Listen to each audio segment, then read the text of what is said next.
Bismillah. Assalamualaikum warahmatullahi wabarakatuh. Waalaikumsalam warahmatullahi wabarakatuh. Ustaz, saya mau tanya amalan yang baik buat ibu yang sudah meninggal, karena selama ibu hidup di dunia saya belum bisa memberikan kebahagiaan kepadanya. Terima kasih.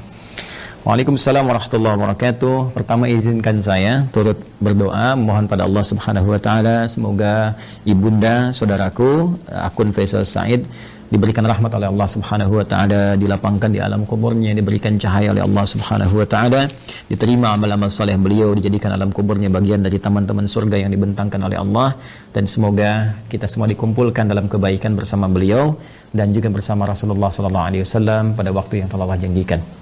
Selanjutnya, baik terkait dengan pertanyaan ini, saya juga berbahagia bahwa Masya Allah ada pertanyaan dari Anda seperti ini menunjukkan satu bagian yang tidak mudah didapati sebagai rasa cinta dari anak kepada orang tua, karena tidak semua anak bisa memiliki perasaan semacam ini.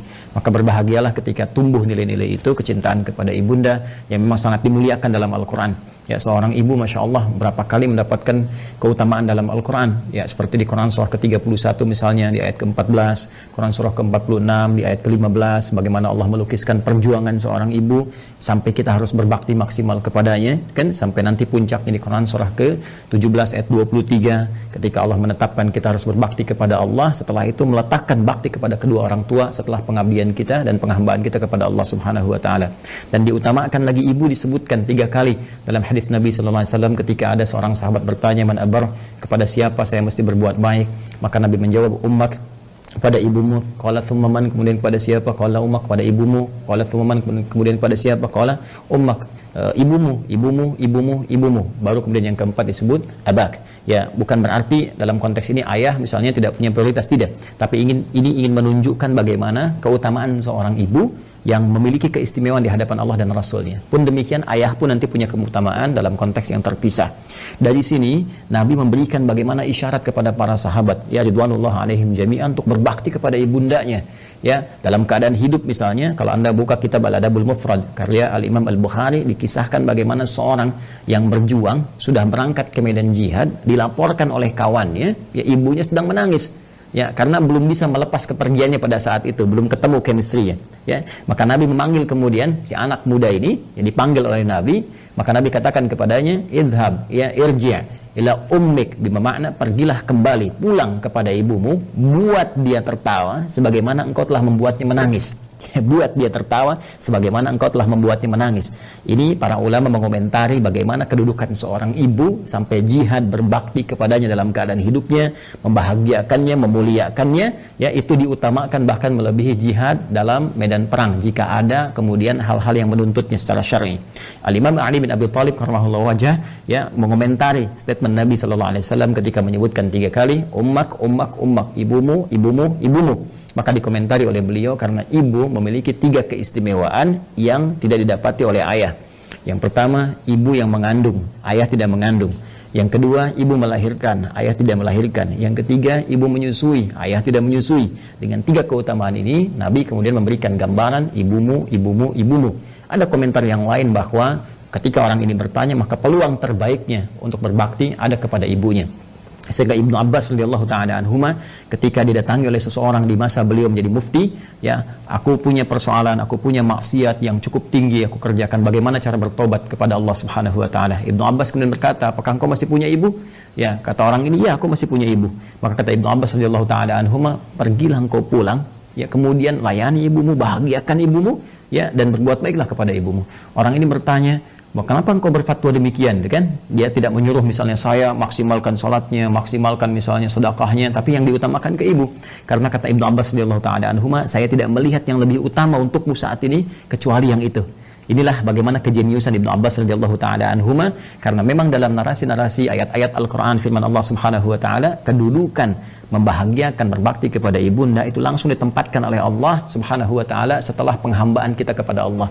Wa qadha rabbuka alla ta'budu illa iyyah wa bil walidaini ihsana. Kepada kedua orang tua kita wajib berbuat baik, ditempatkan setelah penghambaan kepada Allah. Dan di antara kedua orang tua ini, ibu menempati posisi yang sangat tinggi.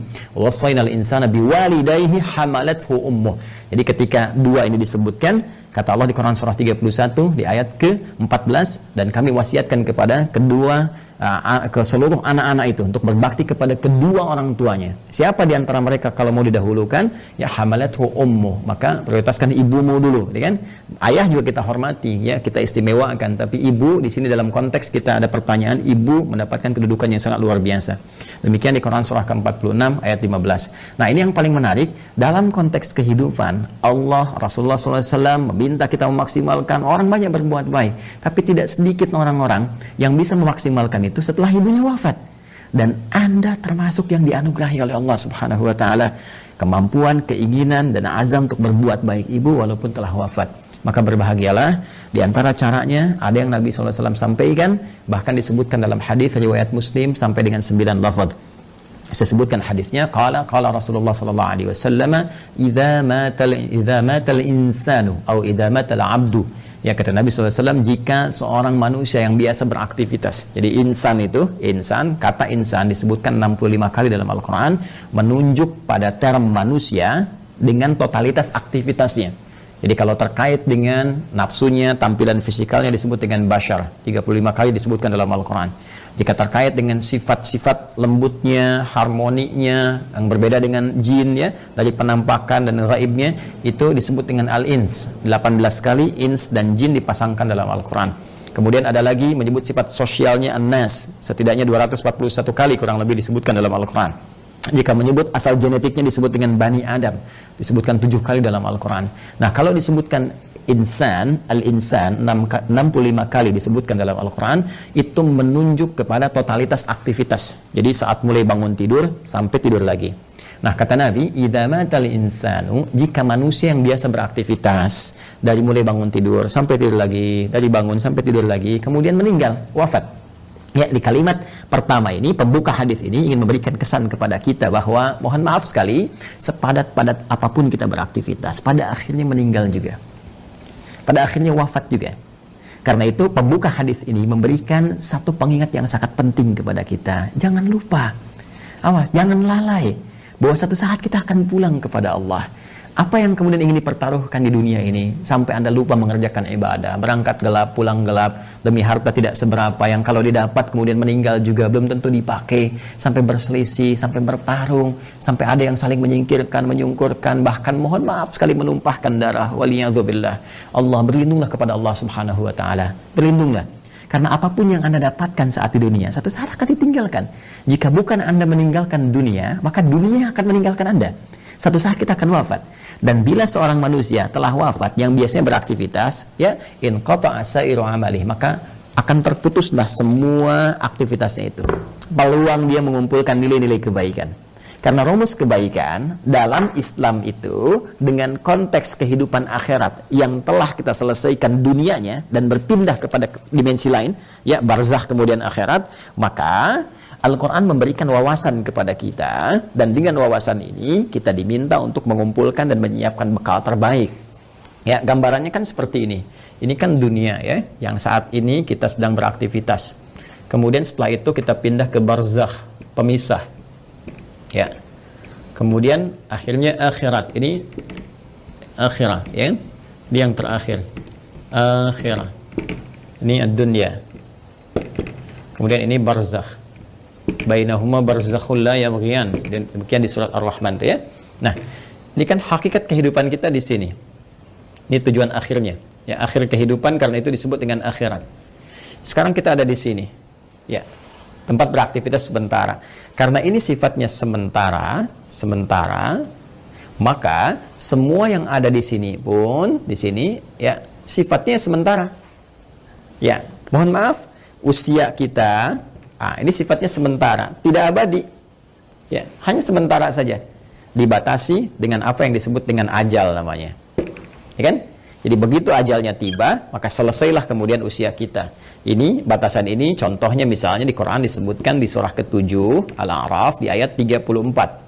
Walikulli ummatin ajal, dan setiap umat itu bukan 1-2 orang, semua umat yang pernah beraktivitas di bumi, mereka memiliki batas usia. Fa idza jaa ajaluhum la yastakhiruna sa'atan wa la yastaqdimun.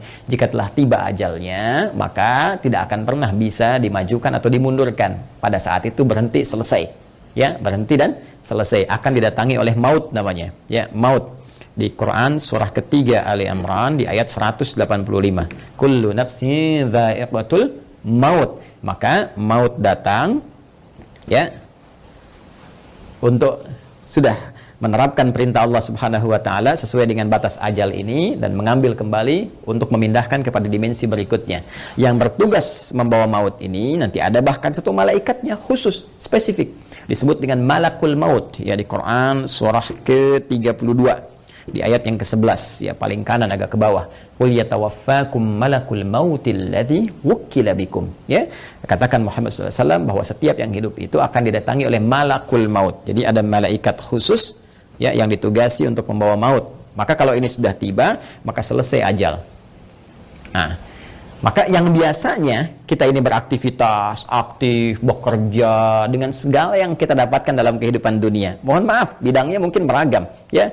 Ada yang di kesehatan, kedokteran, medis, ada yang insinyur, ada yang di militer, tentara, ada yang Polri misalnya, ada yang di politisi, ya, di politik, jadi politisi misalnya, ada yang di pemerintahan, birokrat, ada yang ustadz mengajar, dosen, guru dan sebagainya. Pada akhirnya sepanjang semua bernama makhluk ya dan spesifik manusia, pada akhirnya semua kegiatan itu akan tuntas selesai. Ya, semua manusia yang beraktivitas tadi disebut dengan insan, al-insan. Ya, ada surah ke-76 dalam Al-Qur'an al-insan. Ya, kata Nabi, "Idza matal insan", jika semua manusia yang beraktivitas ini sudah tiba nih, sudah tiba ajalnya. Ya, tiba maut. Ya, maut itu sifatnya, keadaannya. Mata itu kata kerjanya, mata yamutu mautan. Ya, mata yamutu mautan. Idza matal insan, jika tiba maut ini menjemput manusia, ya, sudah datang ajalnya, tiba maut dan menghentikan semua aktivitas yang pernah ia lakukan. Tadi saya katakan, semua pembuka di hadis ini kalimatnya singkat padat, cuma 2 kata, matal insan, tapi pesannya sangat dalam, memberikan kesan bahwa apapun yang kita banggakan pada hakikatnya akan selesai.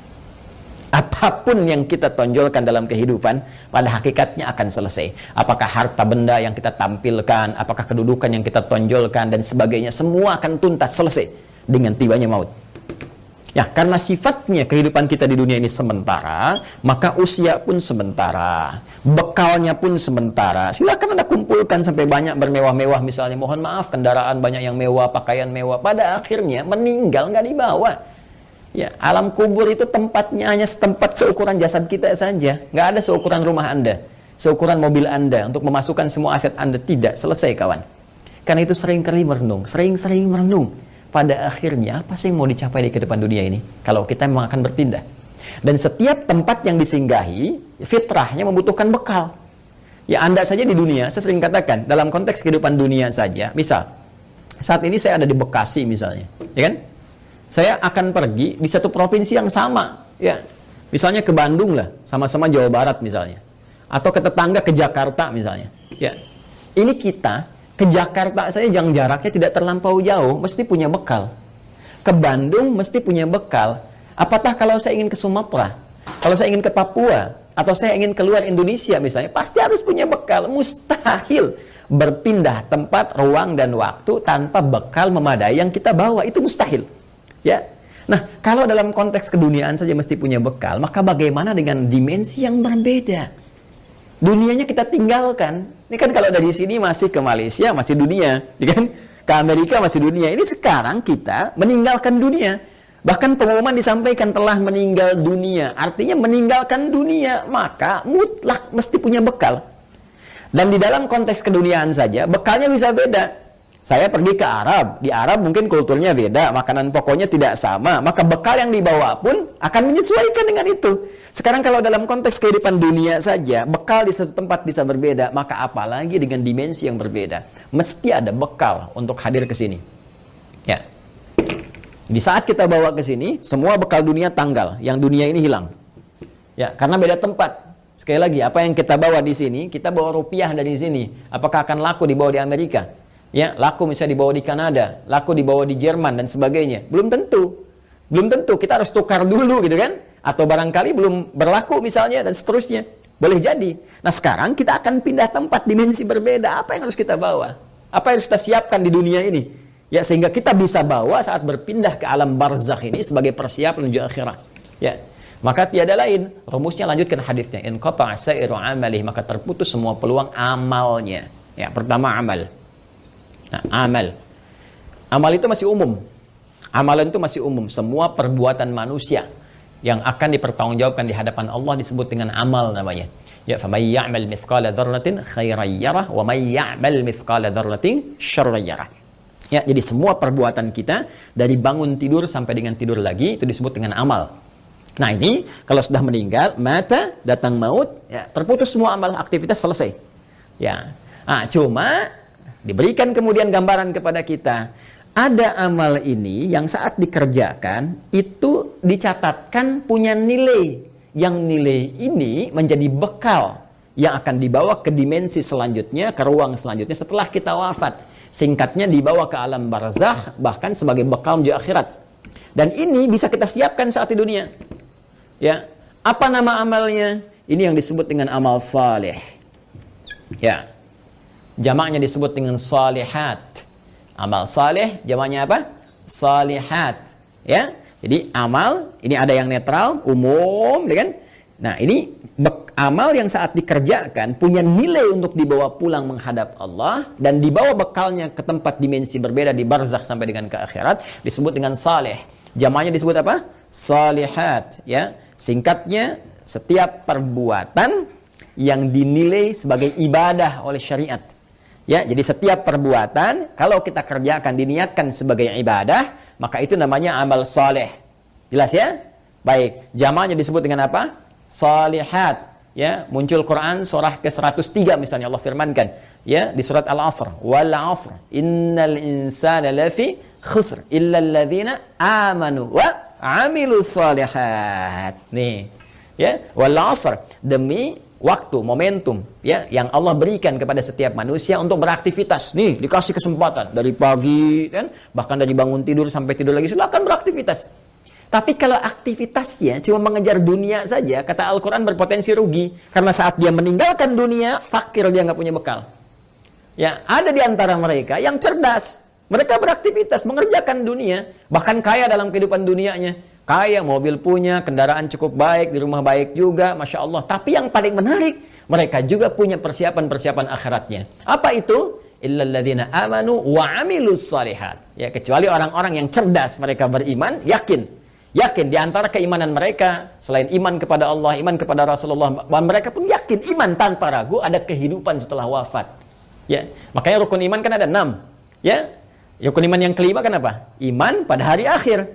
Hari akhir itu implementasinya yakin kita akan meninggal, yakin akan dihisab. Karena kita yakin kita punya iman, kita siapkan. Itu cara memahaminya. Karena itu orang cerdas menyiapkan setelah wafatnya ada kehidupan. Anda yakin nggak? Kalau Anda nggak beriman, nggak usah komen. Tapi kalau Anda yakin Anda beriman, Anda siapkan. Keyakinan kita memberikan dorongan kepada kita untuk menyiapkan bekal setelah kita wafat. Apa yang mau kita siapkan? Allah saking rahmannya memberikan bocoran kepada kita, bimbingan kepada kita. Nih, siapkan bekal ini. Ini bekal yang cuma satu-satunya dibawa saat kita wafat. Apa itu? Wa amilus shalihat. Ini dia. Amal-amal saleh. Maka jadikan setiap bekal kegiatan kita itu menjadi amal saleh. Caranya bagaimana? Niatkan karena Allah Subhanahu wa taala. Ya, niatkan karena Allah lillah, bekerja karena Allah, merawat anak karena Allah, di rumah tangga karena Allah. Bahkan nanti implementasinya Nabi SAW memberikan panduan dengan doa langsung. Makanya saya sering katakan dalam Islam semua aktivitas itu punya doanya. Bangun tidur ada doanya, sampai mau tidur lagi ada doanya. Semua aktivitas kita. Tatkala kita pun belum memahami, sertakan kalimat Bismillahirrahmanirrahim.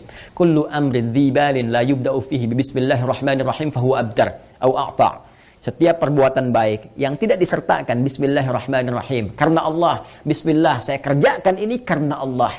Ya, kalau Anda tidak sertakan itu, tidak niatkan karena Allah, fahuwa abtar au aqta, maka terputuslah peluang bekal akhiratnya.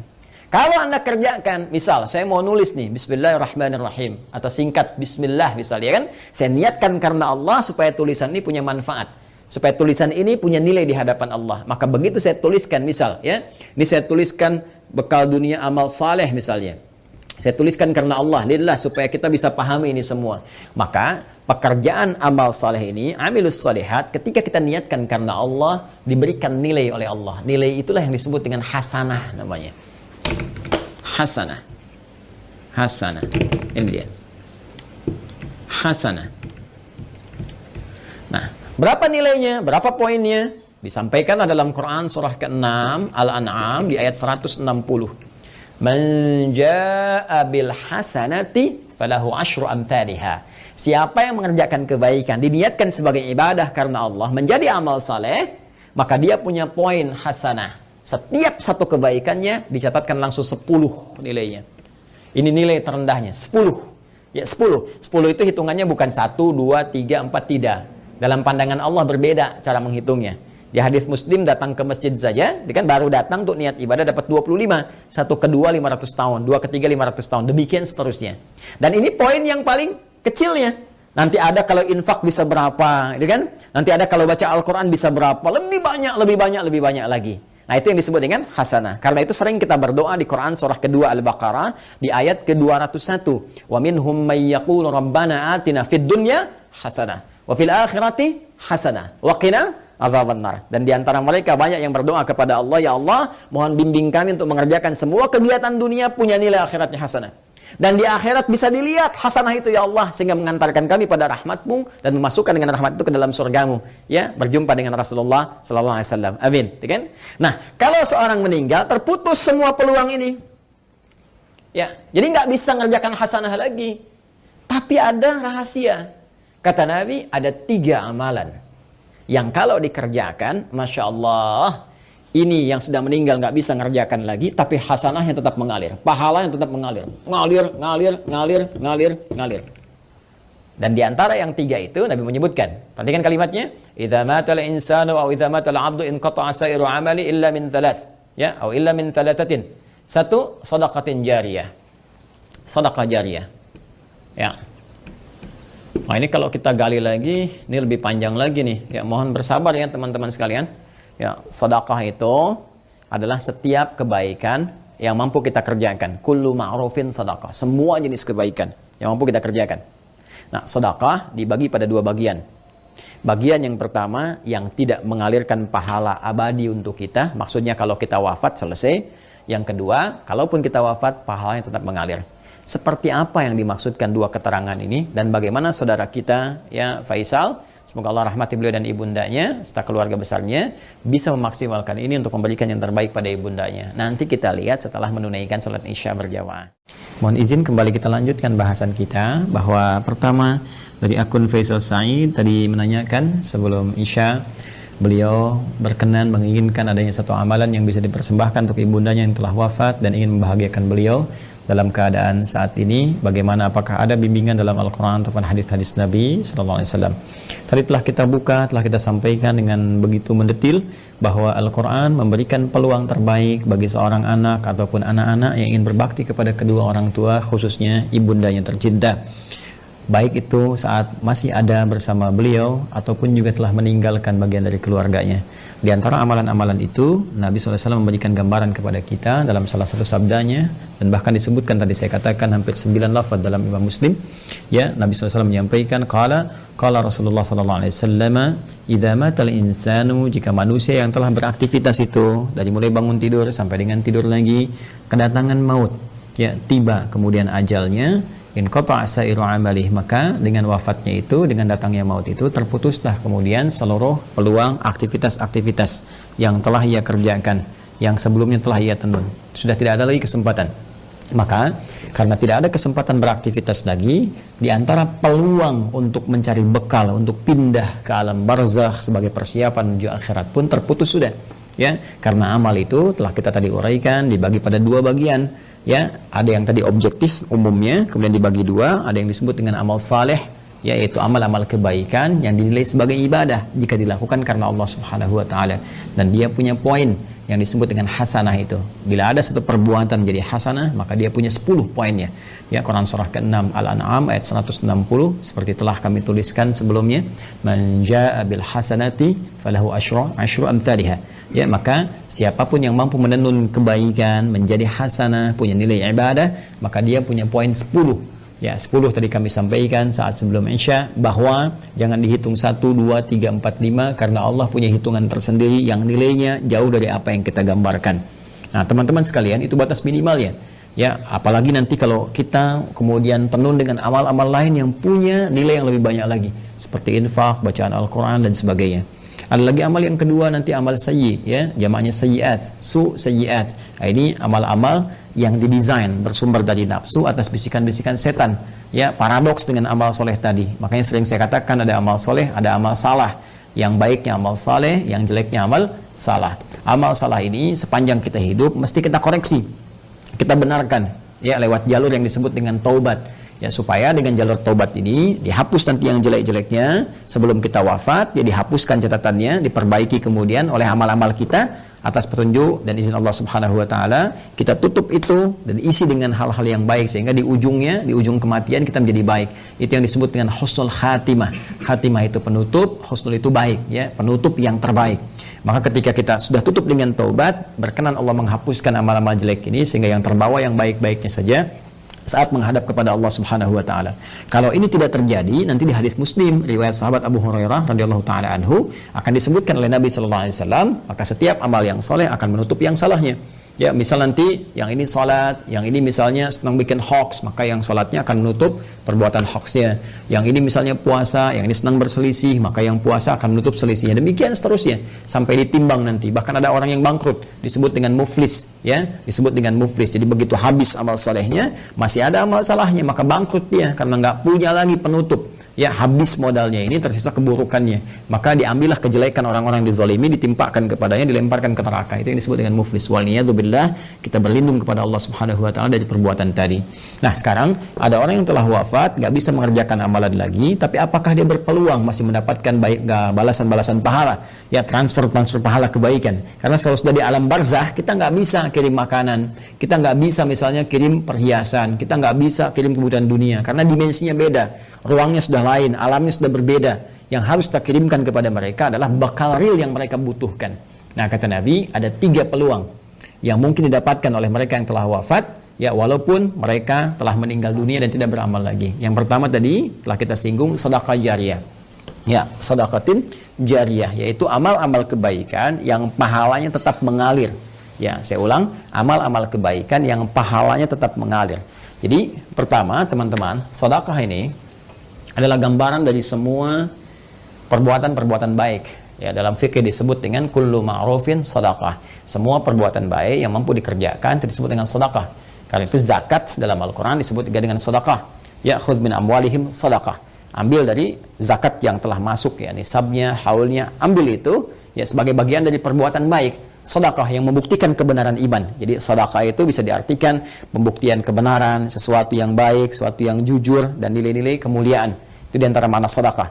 Karena itu kenapa perbuatan baik disebut dengan sedekah? Ini pertama pembuktian dari keimanannya. Jadi iman itu implementasinya kebaikan-kebaikan.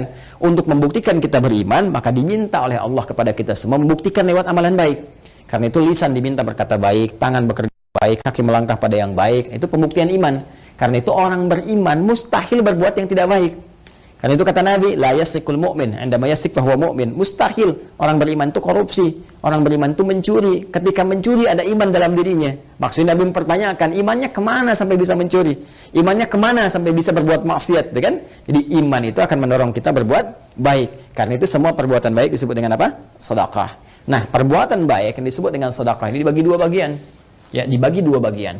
Ada yang disebut dengan sedekah tsabitah. Ya, saya hapus dulu ini. Sedekah tsabitah. Dia sedekatun, sedekah. Ada yang disebut dengan tsabitah.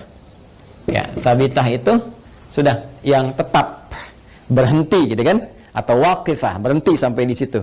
Ya, berhenti saja sampai di kehidupan dunianya. Maksudnya apa? Saat dia beramal di dunia, saat hidup dituliskan pahalanya. Tapi ketika wafat selesai, waqifah, tabitah, berhenti sampai di situ saja. Dalam konteks kehidupan dunia saja. Saat dia beramal. Jadi saat dia hidup di dunia, kemudian misalnya dia salat nih.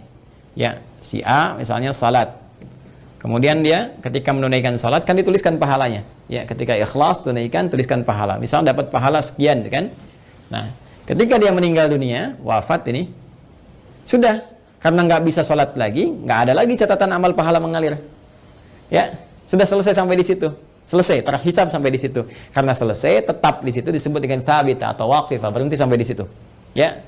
Nah, ada yang menarik nih. Orangnya sudah meninggal, sudah nggak di dunia lagi. Ya, sudah berpindah ke dimensi lain, dia pindah ke barzakh, alam pemisah. Ya, disebut dengan alam kubur. Terpisah dia dengan dunia, tapi belum sampai ke akhirat. Ya, alam pemisah antara dunia dengan akhirat disebut dengan barzakh. Ya, baik. Ketika berpindah kepada barzakh ini, nggak ada peluang amal lagi. Tapi yang menarik, walaupun dia nggak mengerjakan amalannya, pahalanya tetap mengalir. Nah, mengalir dalam bahasa Arab disebut dengan jara yajri, jarian wa jariyatan. Ya, maka karena ini sifatnya ada muannats-nya disebut dengan jariyah. Jariyah. Ya. Baik. Ini apa namanya, sifat dan mausuf, ya, disifati sedekah, ada sedekah, perbuatan-perbuatan baik jariyah yang pahalanya terus ngalir sampai kehidupan berakhir, ya, sampai hari perhitungan tiba, kiamat terjadi, ya, perhitungan pahala, baru kemudian di situ hitungan dikumpulkan keseluruhan, disebut dengan hisab. Ya, disebut dengan apa? Hisab. Jadi sepanjang kiamatnya belum terjadi, kemudian belum terputus kehidupan dunia keseluruhannya, maka terus saja ngalir di pahalanya, ngalir, kumpul, masya Allah, walaupun orangnya telah meninggal dunia. Nah, ini sedekah jariyah ini punya dua sumber. Ya, untuk mempercepat, punya dua sumber. Sumber pertama adalah kebiasaan amal soleh yang dikerjakan oleh orang yang meninggal tadi sebelum dia wafat. Jadi sebelum dia wafat, dia punya kebiasaan beramal. Ya, yang amalan ini setelah dia wafat pun masih ada tuh. Ya, merambat peluang amalannya sehingga pahalanya terus mengalir kepada yang bersangkutan. Apa di antara contohnya misalnya? Contoh misalnya yang bersangkutan sebelum meninggal dunia pernah misalnya menyumbang untuk kepentingan di masjid. Masya Allah misalnya sedang ada perbaikan masjid, kan? Lalu disumbangkanlah untuk bikin keran wudhu misalnya. Masya Allah, walaupun orangnya meninggal, keran wudhunya masih ada, dipakai orang. Setiap dipakai, mengalir, pahala terus mengalir. Sepanjang itu ada. Karpet masjid misalnya kan disumbangkan, dipakai terus, walaupun orangnya meninggal, tetap pahalanya mengalir. Ngalir. Masya Allah. Pesantren, pembangunan, tadi ada beberapa informasi yang saya sampaikan terkait update, nanti di akhir saya tegaskan kembali, ya. Masya Allah misalnya bikin pesantren untuk ahli Al-Quran, bahkan misalnya ada mushafnya, ya, kan kita buka juga tuh wakaf untuk mushafnya, untuk perangkat hafalan, itu Masya Allah setiap yang menghafal dapat pahalanya. Makanya saya sering katakan kalau beramal kita masih cerdas, dengan modal sekecil-kecilnya dapat keuntungan sebanyak-banyaknya. Ya, contoh misalnya kita punya uang 50.000 nih. Kita bisa punya banyak pilihan untuk beramal saleh. Tapi kalau kita bisa gunakan 50.000 misalnya untuk sedekah jariyah, saya punya pos uang misalnya 50.000 nih. Saya pengen jadi pahala di hadapan Allah. Mana yang akan saya gunakan? Maka Anda bisa melihat dengan bijak. Anda mau pilih mana yang thabit, waqifah, berhenti sampai di situ. Misal Anda berikan makanan, kasih misalnya orang butuh untuk makan supaya energi dia ada. Dia makan tuh, dari energi itu dia pakai untuk sholat misalnya. Ya, dia akan gunakan untuk sholat seketika ketika energinya selesai pahala Anda. Kan? Anda gunakan beli mushaf, misal dapat 2, Anda berikan ke penghafal Quran. Masya Allah, penghafal Quran menghafal Quran menggunakan mushaf Anda. Demi Allah saya katakan, penghafal Quran itu nggak ada yang baca sekali. Ya, Alif Lam Mim, Dzalikal kitabu, bukan karena menghafal. La raiba fi, dzalikal kitabu la raiba fi, hudal lil muttaqin, dzalikal kitabu la raiba fi, hudal lil muttaqin. Saya mau tanya pada Anda, berapa kali dia mengulang? Berapa kali dia mengulang-ulang? Dan yang paling dahsyatnya, bukankah bacaan Al-Quran itu dinilai berdasarkan hurufnya, bukan ayatnya? Bukan jumlah ayatnya, tapi jumlah hurufnya. Man qara'a harfan min kitabillahi falahu asyru hasanat. Siapa yang membaca satu huruf saja dari kitab Allah, dia mendapatkan setiap hurufnya 10 kebaikan. Dan berapa banyak pengulangan disebutkan oleh penghafal Al-Quran. Jadi dengan modal 50.000 itu, berapa banyak pahala dapatkan. Nah, kadar Allah, si A ini, misalnya dapat 2 orang nih. Si A dengan si B, sudah hafal dia, dua-duanya. Dipakai jadi imam, Masya Allah, ngajarkan lagi, ini merambat lagi. Mushafnya masih ada, diwariskan lagi pada orang lain. Allahu Akbar, lahirlah dari sini misalnya 10 santri, sini 10 santri, ini punya murid lagi. Modal cuma 50.000, berapa yang didapatkan? Maka dari itu cerdas-cerdas saat hidup mencari apa yang kira-kira bisa mendapatkan jariah di sini. Ya, tidak harus dengan harta, bisa dengan tenaga. Makanya kalau ada misalnya ya kegiatan di masjid ikut di situ kan, dengan tenaga kita atau dengan sebatas yang kita mampu dan sebagainya ya, apa yang bisa kita lakukan. Ini jariah. Nah, ada lagi kondisi orangnya misalnya sudah tidak ada. Ya, ini bisa dikerjakan oleh siapa? Oleh anak misalnya. Ya, anak. Apa yang dilakukan oleh anak? Seperti tadi. Ya, misalnya dia membelikan mushaf, dikirimkan misalnya kepada siapa? Ya, kepada para penghafal Quran. Niatkan itu untuk misalnya diarahkan kepentingan ibundanya. Tadi seperti yang tadi disampaikan. Ya Allah, saya berniat dengan wakaf mushaf ini atas nama ibunda saya. Itu boleh dilakukan. Sah dikerjakan. Boleh-boleh saja. Silakan. Ya, Anda punya berapa? 50.000, 100.000, niatkan. Ya Allah, saya mau bantu untuk pesantren, saya niatkan untuk ibu saya. Sah. Boleh, kirimkan itu. Ya, kirimkan. Sampaikan. Boleh dengan itu semua Anda lakukan. Dan Masya Allah ketika itu dikerjakan, ada sesuatu yang akan terjadi, sesuatu yang berbeda. Ya, tapi juga ingat, tetap kita jaga dalam koridor amalan, amal solehnya. Nggak usah misalnya ditambahin apapun. Kalau saya sih sarankan, kalau Anda misalnya mau mushaf, sudah cukupkan dengan niat saja. Ya, dengan niat dalam hati kita bahwa ini kita niatkan untuk kepentingan ibunda saya. Ya, ini Anda nggak harus cantumkan misalnya, ya taruh foto misalnya, atau taruh ini, taruh itu nggak diperlukan menurut saya. Ya, walaupun mungkin ada pandangan berbeda, kita hormati. Tapi bagi saya pribadi, cukupkanlah seperti itu apa adanya. Sehingga dengan orang-orang membaca pun akan tercukupkan bagi pahala apa itu mengalir dengan izin Allah Subhanahu wa Ta'ala. Ya. Allah Ta'ala alam bisawab. Ini bagian yang pertama, sedekah jariyah. Satu. Ya. Kemudian yang kedua, teman-teman sekalian, bisa dalam bentuk ya ilmin yuntafa'u bihi, ilmu yang bermanfaat. Ya, ini juga bisa dikerjakan dari orang yang hidup, misalnya pernah mengajar, gitu kan? Makanya saya sering katakan, mohon izin sekali, anak-anak itu kalau dia dari kecil tuh, orang tua mengajarkan. Ya, ajak misalnya sampingnya sholat, ajarkan. Al-Fatihahnya kalau bisa dari orang tuanya, ayah atau ibundanya. Karena akan dibawa terus sholat. Ya, dibawa sholat. Ketika bisa dari orang tuanya, dipakai terus sholat, itu mengalir tuh, setiap anak sholat dapat bagian pahala. Ilmin yuntafa'u bihi, ilmu yang bermanfaat. Ya, bukankah orang tua banyak mengajarkan kebaikan? Pakai. Ya, dan yang ketiga, teman-teman sekalian, nah ini waladin salihin yad'u lahu, anak saleh yang banyak mendoakan kedua orang tuanya. Maka kalau tadi misalnya akun Faisal, saudara kita ingin berbuat baik, di antara tiga pilihan ini yang pertama bisa dilakukan, ya kan? Yang kedua bisa dipraktikkan, yang ketiga jadilah Anda pribadi yang soleh. Ya, jangan banyak larut dalam kesedihan. Manfaatnya nggak ada gitu kan. Sedih itu naluriah, fitrah, alamiah, biasa saja. Itu terjadi pasti. Nabi pun sedih ketika ditinggal Sayyidah Khadijah misalnya. Bahkan ketika ditinggal pamannya, beliau sedih sekali. Sedih ya, itu biasa, itu fitrah. Tinggal ibunda beliau sedih.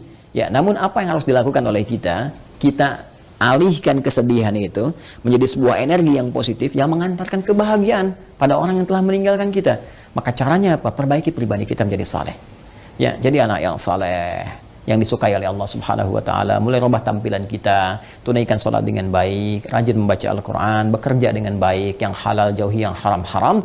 Ketika semua itu dikerjakan, Anda tinggal mengangkat tangan bermohon pada Allah Subhanahu wa Ta'ala. Ketika sifat saleh melekat pada seorang anak, maka doanya langsung mustajab. Waladin salehin yad'u lahu, seorang anak yang saleh yang ketika bermohon kepada Allah, langsung doanya diantarkan jadi cahaya ke kuburan ibundanya atau ayahandanya. Langsung jadi cahaya. Dan itu boleh jadi pilihan terbaik yang bisa Anda lakukan untuk mempersembahkan pada ibunda Anda. Ya, kalau perbedaan pandangan dari para ulama itu biasa-biasa saja. Ya, A memandang, B memandang, tidak ada masalah. Tapi ijtihad satu tidak bisa membatalkan ijtihad yang lainnya karena peluang ini terbuka. Ya, jadi kalau ada tadi yang membatasi, misalnya sepanjang dia masih hidup